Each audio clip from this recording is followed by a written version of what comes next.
একতলা বাড়ির প্ল্যানিং। এখানে 10টা কলাম দেওয়া হইতেছে। বারান্দা থাকবে, 3টা রুম থাকবে, 2টা বাথরুম থাকবে, কিচেন থাকবে বারান্দার এক সাইডে। তারপরে হচ্ছে ডাইনিং রুমও থাকবে। বারান্দাগুলো 7 ফুট করে দেওয়া হইতেছে।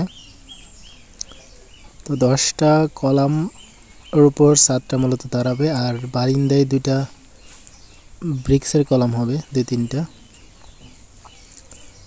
তো এটা বাজেট কত হইতে পারে আনুমানিক কমপ্লিট করতে গেলে?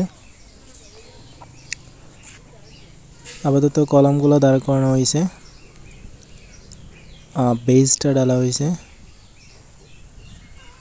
সাইডের গুলার রড দেওয়া হয়েছে 4টা করে, আর মাঝে 2টা কলামের রড দেওয়া হয়েছে 6টা করে, কারণ মাঝেরটাই লোড পড়বে বেশি, সেই জন্য।